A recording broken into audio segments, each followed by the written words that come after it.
The sky didn't fall all at once. It cracked, slowly, like a heart learning to break.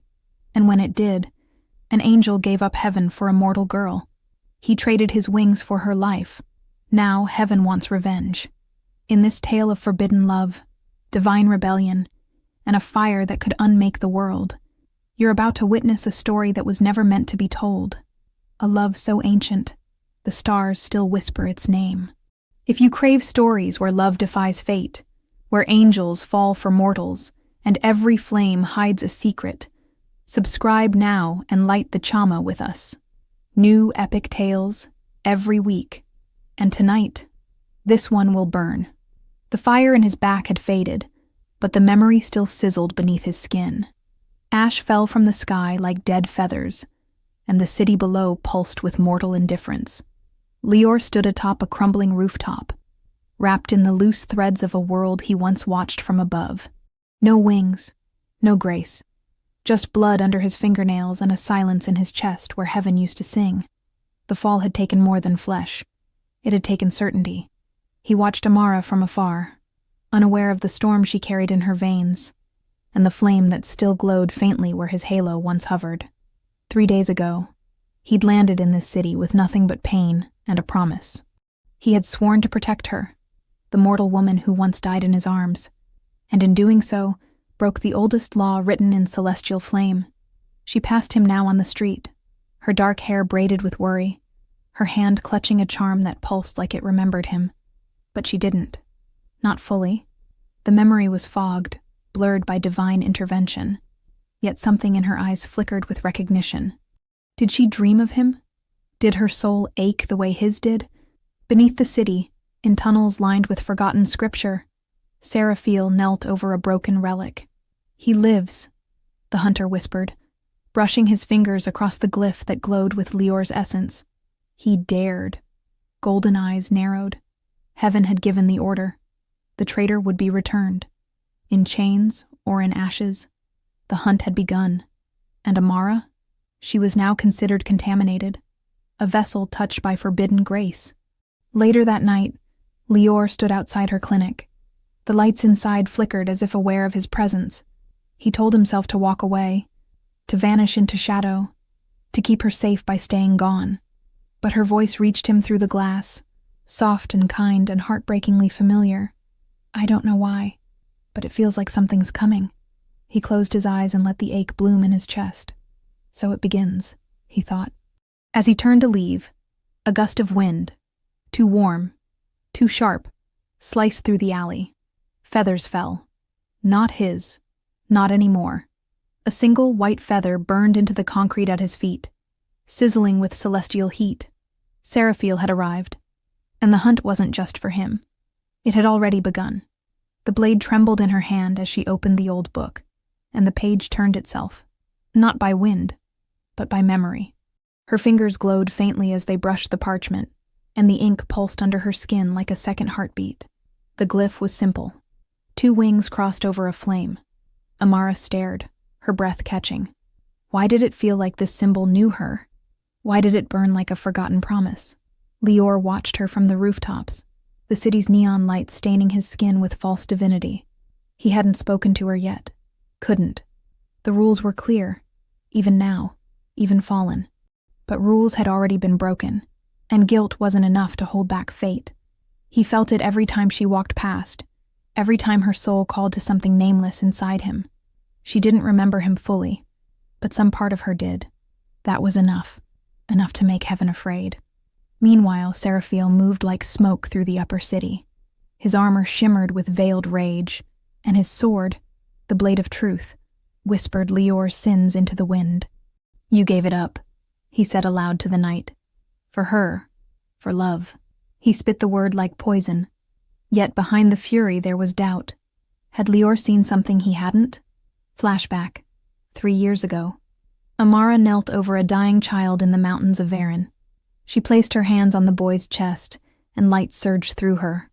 Not magic, but something older, something divine. Lior had watched from the clouds, heart hammering with forbidden awe. She didn't know what she carried, but he did. The Chama de Eloa, a spark of creation itself, was buried in her soul, and that made her sacred, or dangerous. Back in the present, Amara touched the same spot on her chest where the glyph had burned. "It's getting stronger," she whispered, "and I'm starting to see things when I sleep." Her assistant frowned, but Amara's gaze drifted. She saw golden eyes in a storm, hands reaching through fire, a man with no wings, calling her name. She didn't remember him, but her soul did. And far above, where the clouds never break, the thrones gathered. "If she awakens," a voice hissed through lightning, "the balance will fall." The order was given. Amara was no longer innocent. She was marked, and the mark would draw the flame and the blade. The rain fell like judgment, cold, hard, inescapable. Lior stood in the alley, breathing in the scent of rust and rain, when he heard the sound. The low metallic hum of a blade drawn slowly, lovingly from its sheath. Seraphiel had found him. "You should have stayed dead," came the voice, low, sharp, too familiar. The hunter stepped from shadow, face untouched by time, armor glowing faintly gold. But his eyes were fire. "You traded heaven for her. Do you even remember what we were?" "I remember enough to know it was never real," Lior replied, voice tight. He didn't draw a weapon. He had none. Just fists, memory, and pain. But Seraphiel didn't hesitate. He struck, fast, fluid, wings slicing the air like twin blades. Lior dodged barely, crashing through crates and broken glass. Every blow carried weight not just of muscle, but of betrayal. This wasn't just a hunt. It was personal. Meanwhile, Amara collapsed in her clinic. Her body burned from the inside. Visions bled into her consciousness. She saw Lior, falling through light, chained by stars. She screamed. Her assistant rushed in, but Amara's hands were glowing now. The glyph had returned, and this time it was alive. It pulsed in rhythm with a distant battle. She didn't know how, but she felt him. He was in danger, and her soul responded. Back in the alley, Lior landed hard, ribs cracked. But as Seraphiel raised his blade for the final strike, something flared in the mortal. Something deep, half-remembered. A burst of light from Lior's chest sent Seraphiel flying. The blade fell. Silence. "You shouldn't still have that," Seraphiel gasped, clutching his side. "You shouldn't be able—" He vanished before he finished the sentence. Retreat, not defeat. But the war had begun. Lior knelt, bloodied and breathless, staring at the faint golden burn in his chest, a remnant of power that shouldn't exist. And in that moment, he knew. Something had passed from him to her. And whatever it was, heaven would stop at nothing to erase it. She stood at the center of a circle of candles, all of them lit without flame.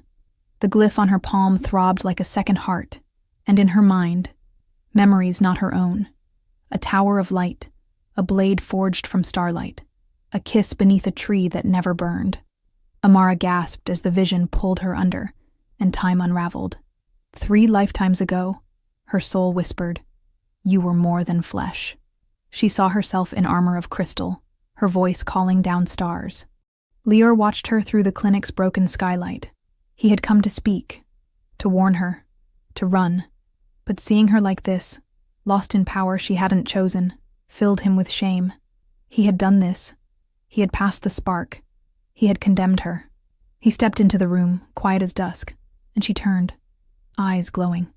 "You," she whispered. "I know you. I dreamed of you." His heart twisted. "You didn't dream. You remembered." They spoke for hours, about fate, about fire, about a war she didn't know she was part of. "Why me?" she asked. "Why give up everything for me?" His voice cracked. "Because I saw your soul, and it reminded me why we were made." Silence stretched between them, heavy, holy. She reached for him, and the room shuddered. Something awakened, and in that silence, another set of eyes opened. Far below the city, Azazel stirred in his stone sanctuary. "The Chama de Eloa," he murmured, voice like sand through broken glass. "It lives again." His followers, twisted remnants of former angels, hissed with anticipation. Azazel smiled. "Let the heavens tremble. The girl is waking, and the world will burn or be reborn. They ran, through alleys slick with oil and neon, through tunnels that echoed with the chants of the old world. Lior held Amara's hand as the city fell behind them, each step into the underground pulling them closer to what he feared most, the Veil of Shadows. It was a place forgotten by heaven and feared by hell, where time unraveled and truth took shape. "You sure this is safe?" she asked, her breath fogging in the cold. "No," he said, "but it's the only place they won't find us. For now." The veil was a cathedral of darkness.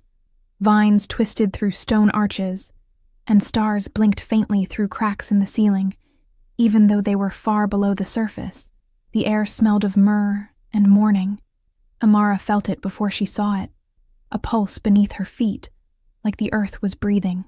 Lior led her to the altar of mirrors, relics that showed past, present, and possibility. "You need to see what you were," he said, his voice trembling. She looked, and the mirrors showed her, herself, a warrior, a martyr, a lover, a traitor, over and over in lifetimes buried beneath skin and silence. "I've lived this before," she whispered. "I died for you." Lior turned away. "You shouldn't have had to." But the mirrors weren't finished. One showed a future, her eyes burning with flame, the world split in two behind her. Salvation or destruction. She would be both. In the distance, a bell rang, not one of sound, but of presence. "They found us," Lior said. "They're coming." But Amara didn't move. She stepped toward the mirror, touched her reflection, and said, "Then it's time I remembered everything." Her voice was steady. Her eyes were fire. The glyph on her chest flared to life. The veil answered.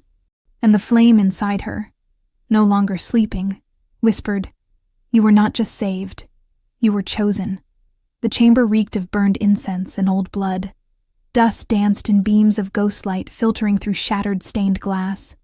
Deep within the veil's labyrinthine belly, Lior knelt before a rusted door, pressing his palm to a faded sigil. "This is where I lost my faith," he whispered. The door creaked open like a sigh from the past, revealing a man slouched on a stone throne, his once mighty wings now skeletal shadows on the walls. Azazel, the fallen tactician, Lior's former mentor, exiled by the same order that now hunted them both. Azazel's voice was dry and sharp, like parchment set aflame. "They sent you to kill me once. Now you come for mercy?" Lior didn't flinch. Not mercy. Answers. Behind him, Amara felt something coil in the air. Not magic, not divinity, but regret. The chamber throbbed with old power, and on the walls, celestial maps twisted in patterns she couldn't comprehend. "The Chama has awakened," Azazel said, eyes locking onto Amara. "It chose her." He stood with effort, his body broken but mind clear. "Then the war has already begun, and none of us are ready."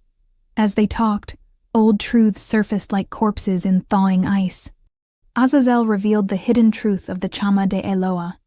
It was not just power, but will. It had once been part of heaven itself, fragmented in a failed rebellion. Its pieces scattered across souls strong enough to carry it. And Amara was the last. If she completes the flame, she could unmake the order of existence, Azazel warned. Or forge a new one, but only if she survives the awakening. Lior clenched his jaw. "Then we keep her alive." Azazel smiled. "You never did lack conviction, only clarity." In a quiet moment, Amara wandered the chamber alone, fingers tracing strange constellations carved into the walls. A whisper touched her ear. Not a voice, but memory. "You burned for love before. Will you do it again?" Her knees buckled as a vision surged through her. Fire falling from the sky, angels weeping, her own hands bathed in light and blood. She gasped, staggering back into Lior's arms.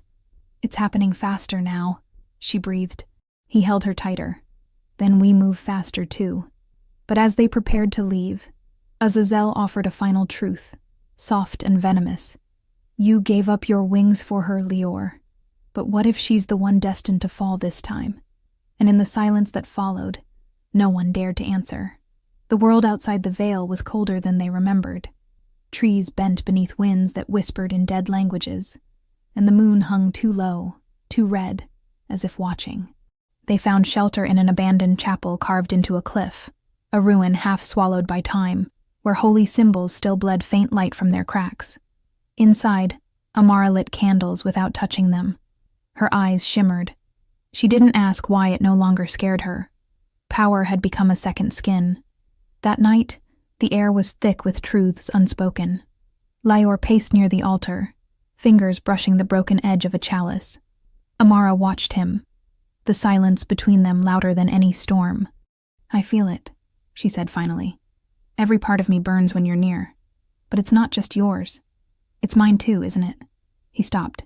"Yes. The flame didn't come from me. It woke because of you." She approached him slowly. "Then why do you keep pulling away?" He looked at her, eyes full of ancient sorrow. "Because if I touch you like I want to, you might never come back." They kissed, not gentle, but desperate. A clash of souls recognizing their own reflection. The air around them shimmered with gold, and the ground trembled beneath their feet. For a moment, the world ceased its judgment, but as they separated, a single feather drifted down between them. White, burning, watching. "They know," Lior whispered. "They're always watching." Amara's hand tightened in his. "Then let them see." Elsewhere, in a cold and perfect sanctum of the upper realms, Miriel sat in meditation, her wings folded like judgment around her. Her bond with Lior had once been sacred, forged in light, tempered in war. Now it was a fracture in her soul. "He's chosen her again," she said aloud bitterly.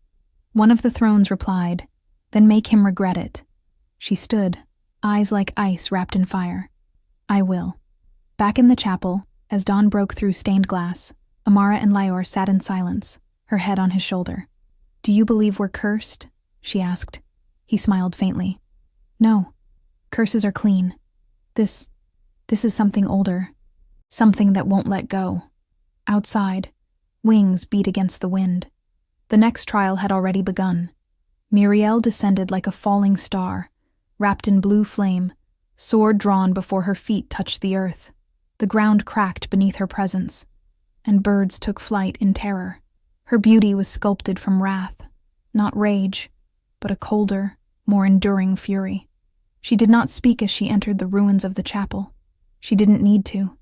Lior stepped forward, eyes locked on hers, and for a heartbeat, memory pulsed between them like a forgotten song. "Step aside," she said, voice sharp as shattered glass. "She carries forbidden flame." Amara stood her ground, chest rising with steady breath. "And you carry the arrogance of heaven." Miriel's eyes narrowed. "You think you understand the cost of what you hold? You think you're chosen? You were convenient." Lior moved between them. "She's more than both of us combined." Miriel laughed, bitter and sad. "You always were a romantic, even when we burned cities together.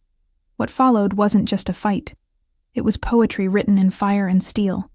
Miriel attacked with precision honed over millennia. Lior met her blade with bare hands, weaving between death and memory. Amara, powerless to intervene, channeled the chama to shield them both, and for the first time, the flame spoke.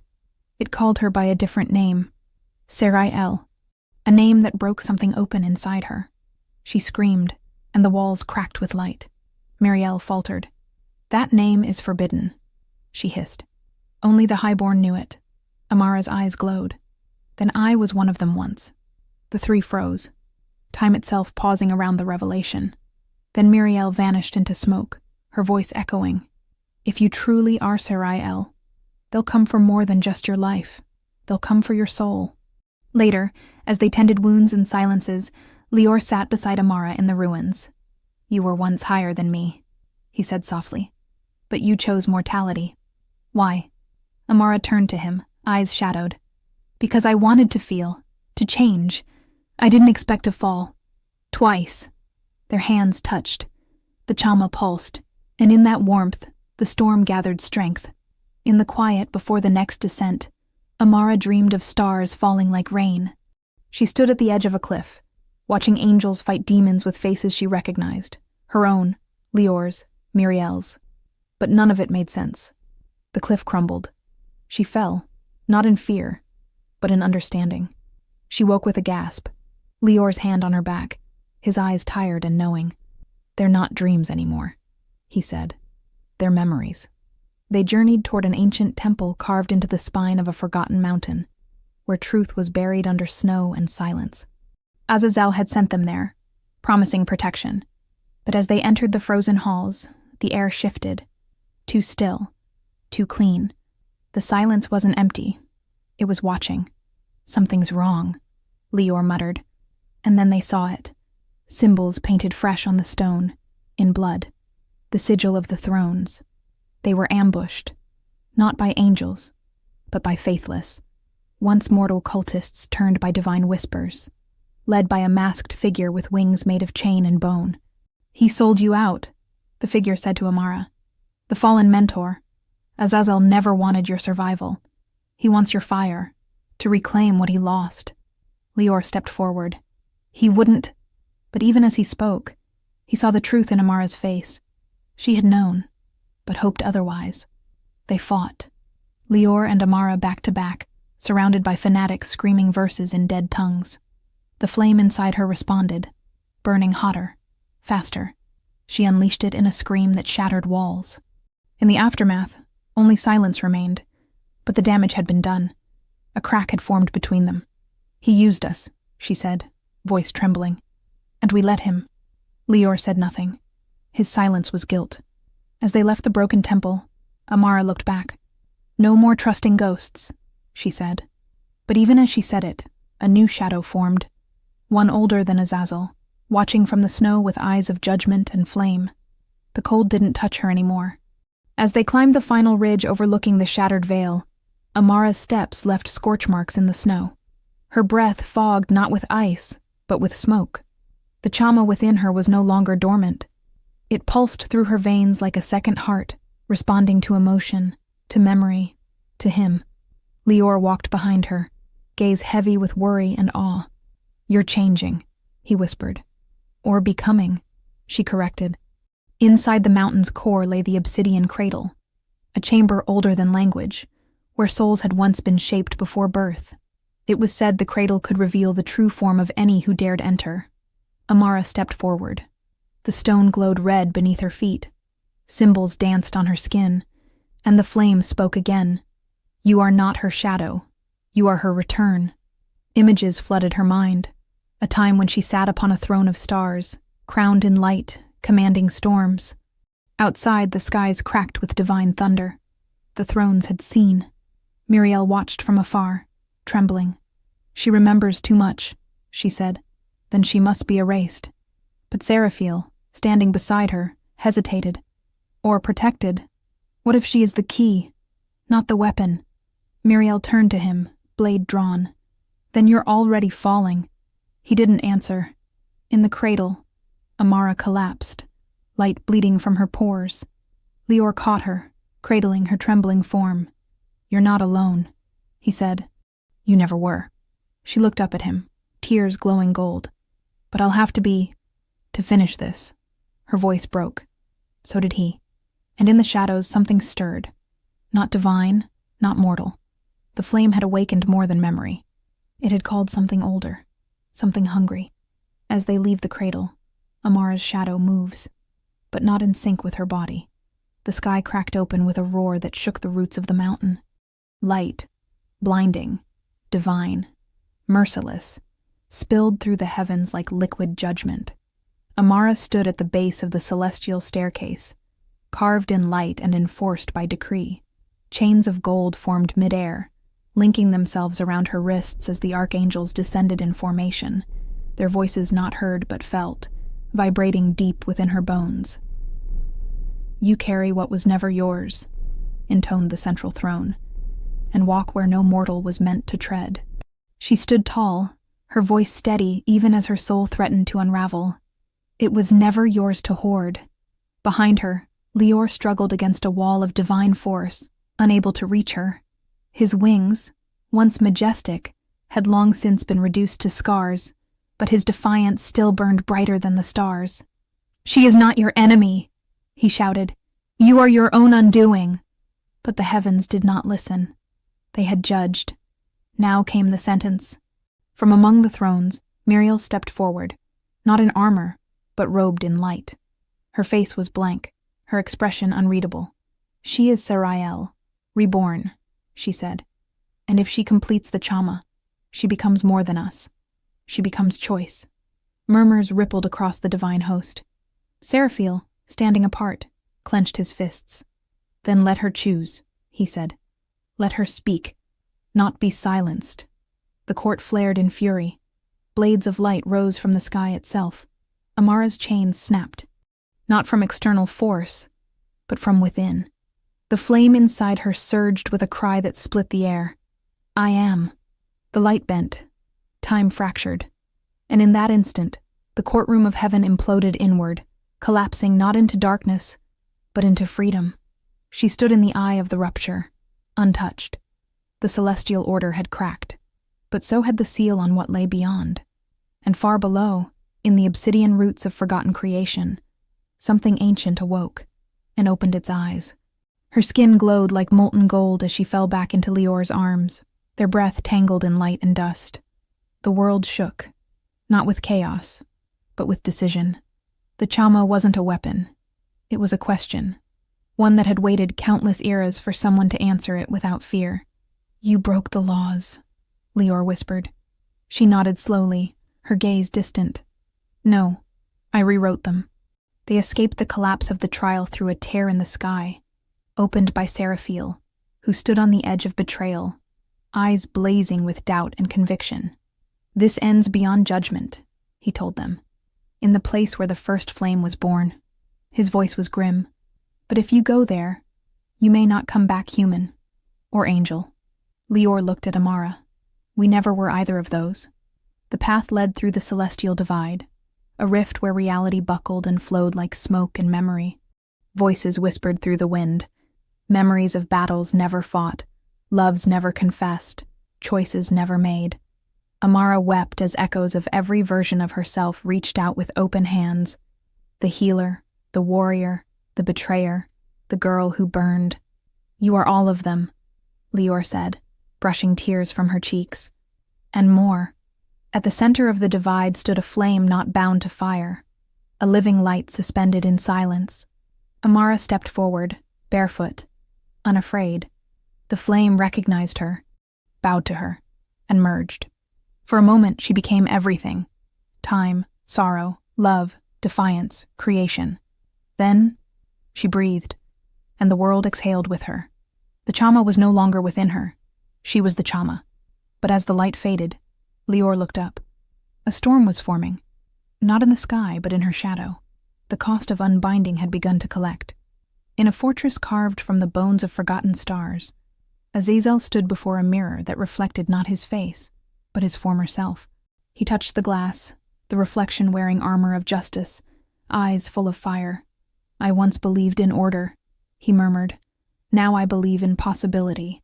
Behind him his followers, the Hollowborn, chanted in growing frenzy. "The flame returns," they cried. "The order dies." When Amara entered the throne chamber, silence fell. She glowed with the light of the original Chama, her steps echoing with the sound of change. Azazel bowed slightly. "You've done it," he said. "You've reached where even gods fear to look." But his tone was hungry. "Now give it to me. Let me wield what was stolen." Her voice was calm. "You taught me to question. Now I question you. Why would I give to you what you tried to steal?" Lior stepped forward. "This was never about order, was it? You wanted to rebuild heaven, in your own image." Azazel smiled faintly. "Heaven is a lie, but power is truth." With that, he struck. A shockwave of black flame, twisted mimicry of the Chama, surged toward them. The Hollowborn screamed in ecstasy. Amara raised her hand, and her light met his shadow. Where they clashed, time burned. Ages died in the fire. In the end, it wasn't power that defeated Azazel. It was memory. She showed him what he was before he fell. A teacher, a protector, a man who once wept for the broken. And in that vision, he collapsed, weeping not for others, but for himself. His body turned to ash. His armor remained, empty, And in the silence that followed, Muriel entered, blade drawn. Muriel's eyes were not filled with hatred. They were filled with something far worse, sorrow. "I loved you," she said to Lior, "even when you fell, even when you chose her." Her blade trembled. "But I was taught love means obedience." Lior stepped forward. "Then you were taught wrong." She raised her sword. "Then unteach me." The duel was fierce, not just of bodies, but of ideologies. Muriel fought with precision, with elegance, with pain. Lior fought with desperation and truth. Each strike told a story, of past missions, of whispered dreams, of choices deferred. Amara stood between them, eyes glowing. "This ends now." She unleashed the chama, not as a weapon, but as memory. She showed Muriel a world without chains, a world of choice. Muriel fell to her knees, sword clattering to the floor. "You were never the enemy," she whispered. "It was the silence between us." She wept, not for loss, but for the time wasted fearing her own heart. Amara knelt beside her. "Then speak now, and help us finish this."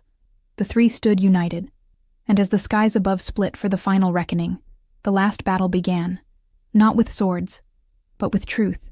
Heaven cracked, not from violence, but from revelation. The thrones descended, faceless and vast, their voices a single chorus of denial. "This world was shaped by obedience. What you bring is chaos." Amara stepped forward, radiating fire and forgiveness. "No," she said. "What I bring is freedom." Behind her stood Lior, Muriel, Seraphil, and millions of echoes, souls, mortal and divine, rising in resonance. The chama flared one last time, burning not with destruction, but with choice. Every being present felt it. The permission to choose, to fall, to rise, to love. The throne screamed, not in agony, but in dissolution. Their light scattered like dandelions on the wind, absorbed into the world. In the quiet that followed, Amara collapsed. Her body burned bright, then faded to stillness. Lior caught her as she fell. "Please," he whispered, "don't leave now." Her eyes fluttered open, faint, but smiling. "I'm not leaving. I'm becoming." And then, she was gone. Years later, in a world rebuilt without hierarchy, a man with tired eyes and silver at his temples walks through a quiet marketplace. He helps a child fix a broken toy. He smiles, but his eyes still search. Across the square, a woman sells herbs with a laugh that echoes memory. Their eyes meet. She pauses. He stops breathing. She tilts her head. "Do I know you?" His voice shakes. "Maybe not yet." The wind stirs. A single white feather drifts between them, and the flame flickers once more.